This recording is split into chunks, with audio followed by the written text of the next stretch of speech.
Welcome back. And right now we're joined by Mayor-elect Kirk Duff. Kirk, congratulations. Well-run campaign. Thank you very much, Deb. Thanks for inviting me here today, too. Oh, it's my pleasure. Kirk, you've been in politics a long time. We're talking decades. What made you come back? Well, in terms of a person giving back to their community, there is no expiry date for that. So it really doesn't matter how old you are. If you still have the desire and are still receiving good benefits from the area that you live in, everyone who can should find a way to give back, and this is my way of doing it. Kirk, how old were you when you got into politics? 24 years old in Kimberley. In Kimberley. So you've been at this a long time. Not making comments on your age, but you've been in this a long time. And obviously, you're very comfortable in the position of an elected official. And you know that some of the questions that get asked of councillors are different than the ones that we ask the mayor. Because you are the leader of the table, right? You're the leader. You're the spokesperson. And so one of the questions I want to ask you is, right off the bat, I'm going to ask you, what is your wow factor? What makes you the guy that was chosen as mayor? And why, like, what is it that you're going to bring to this council that nobody else has seen before? That's a very good question, Deb. And I think the answer is different for every person that voted for me. I think it could potentially be different. For myself, I think what I brought, or what I will bring, is my leadership style, my personality, using my quite lengthy history of experience both in politics and in the community. And I consider myself a very calm collaborator, because I recognize very strongly that the council is a team. And when we're sitting at the table, I may be leading the discussion and chairing the meeting, but I'm not the only decision maker at the table. We are, in fact, a team. So trying to reach a consensus whenever possible is the ideal goal of any chair of a committee or a chair of a meeting. But I'm also very pragmatic. I pride myself on being fair and balanced, because as you know, Deb, there are a multitude of competing priorities in every organization, but really the city is the one where you get the most controversy for doing things and the most praise for doing things. And it can happen from the same people at the same time even. So it's quite a mix of emotions that are at play. So I think I can bring a calming effect to the councillors in dealing with the stress of being a councillor. And anyone who's been there, such as yourself, it's not an easy job at a lot of the time. But I always search for those little nuggets of things that happen that you feel really good about.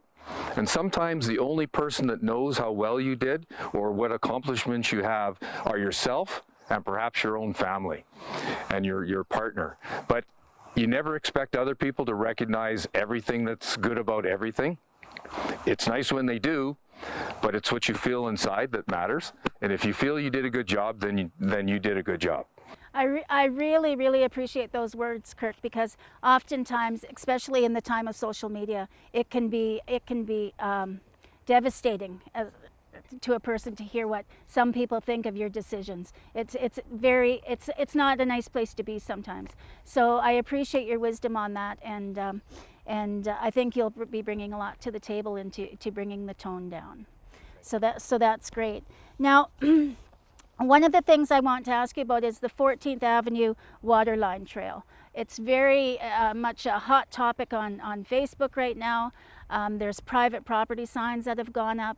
People are not happy, and they want to know, like, where is the promise or at least the attitude of preserving green space for years to come?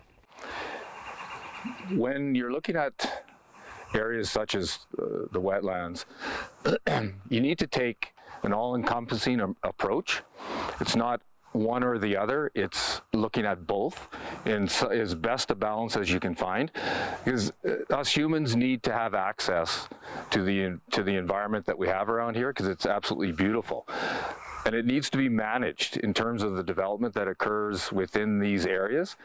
But there's no rule and should be no thinking that only one thing or the other can exist. And we need to be fair because it is privately owned. It's not like we can tell them directly what to do with his existing property or them what to do. But we need to have that discussion both with the people that want to develop something on that land and the people that want to use it as they have been using it for the beauty of the area and the trails that are through there. It's all about discussing with the community, the landowners, the city, even the regional area has a stake in some of these wonderful sites that we have in Castlegar. Everyone needs to be at the same table, hear the same discussion, have a calmed, reasoned approach with it, and have a set of guidelines that applies to any development anywhere in Castlegar. And that's a very critical thing. But also what the city is in the process of doing or getting ready to is review their official community plan. Then you need to make sure the zoning bylaw, the zoning plan actually matches what the official community plan has. Then we have to look at those little things, development cost charges, making sure they're current, they're effective, they're doing what we expected them to do.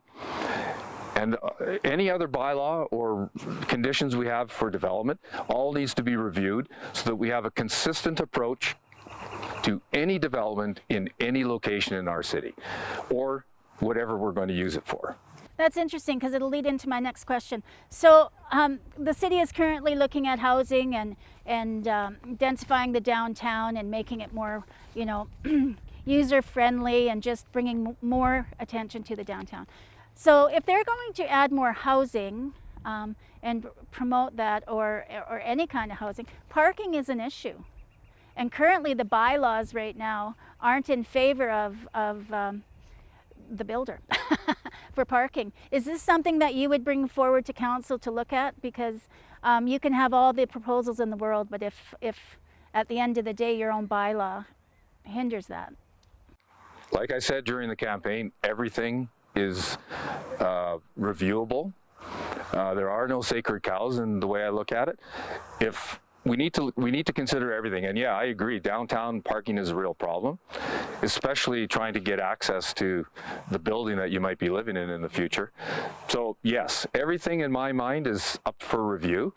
And it doesn't mean we're throwing things out, it just means we're reviewing them and applying some best practices, because we're not the only community that has a downtown that's congested or has a lack of parking. Other communities have the same issue. So best practices means getting out, reviewing what's out there in our region and in our province, and look for unique solutions and implement those as we see fit within our own bylaws. Okay, great.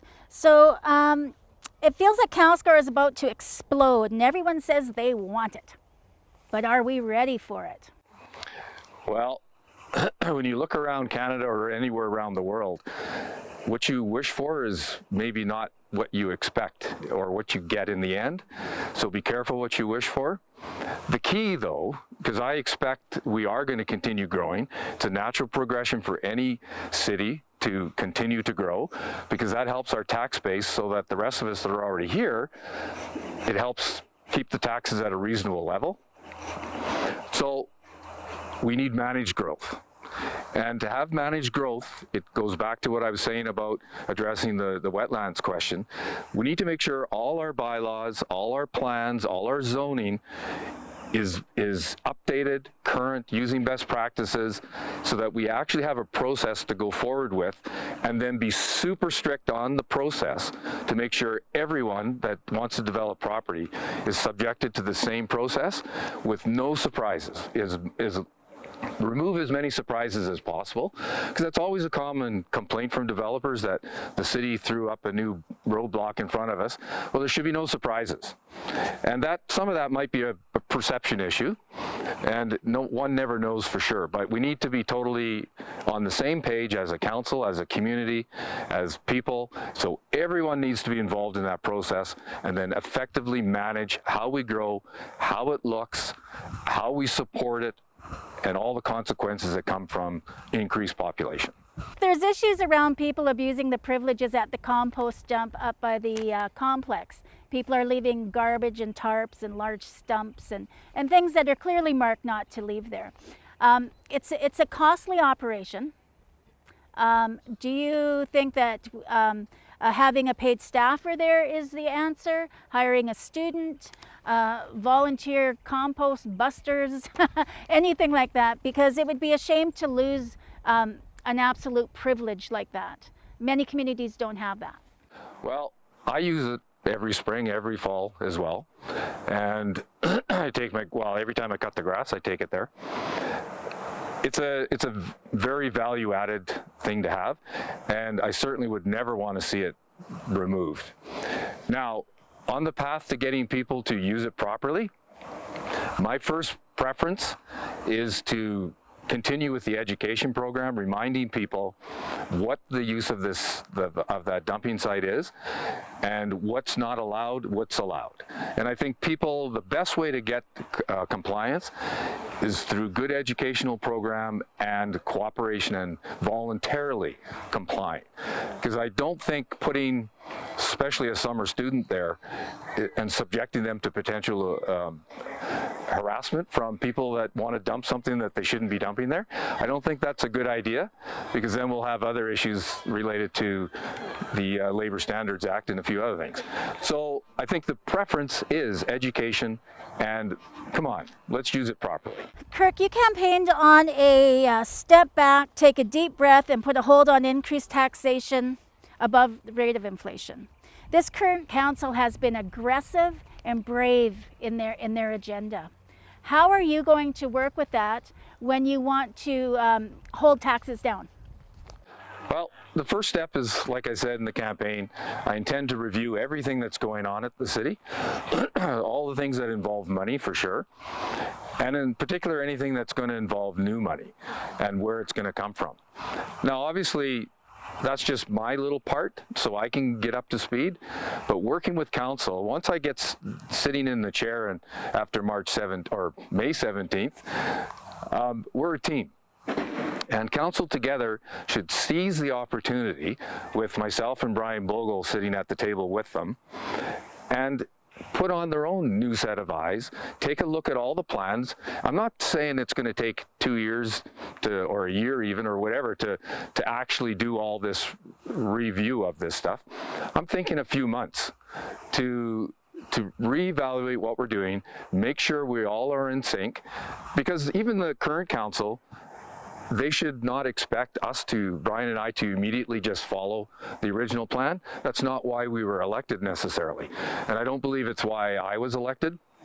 And I wouldn't be doing my job as mayor if I didn't review.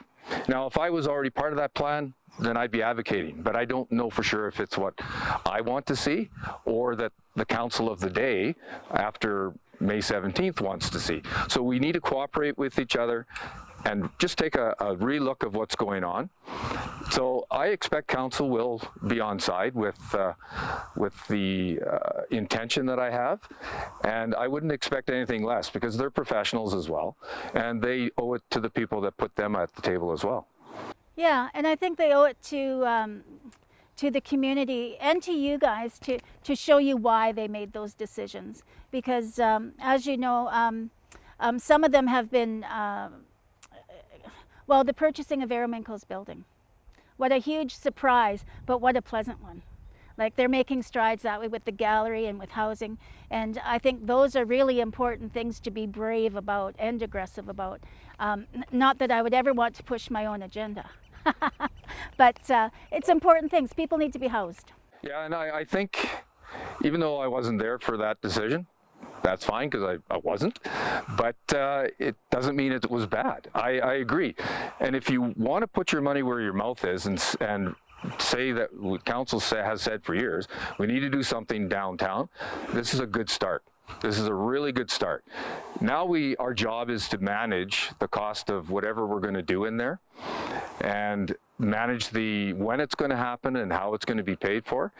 But one thing I do pledge, and I've pledged this before, and I try to do it every time I've been elected, is to be fully transparent with any future plans. And in order to do that, you need to consult with everyone that has a stake in it, which is essentially everyone that lives in Castlegar, and even in the surrounding areas to some degree. So once again, it's back to consultation. At least then we're not looked at as thinking we're the only ones that have ideas, because trust me, politicians, if you're waiting them to come up with all the good ideas, you're going to wait for a long time. Good ideas come from consultation, and that's not just with residents, but with experts in the field. Kirk, there's so much more to talk about, and I would really like to invite you back to a second episode so that we can have some more questions, have some more in-depth discussion on what's going on and your feelings on things. So I want to thank you and Brian Bogle for coming here today, sharing your thoughts with us, and congratulations to both of you. I think you're both an asset, and we are very lucky to have both of you. So thank you. Thank you, Deb. And for Brian, thank you.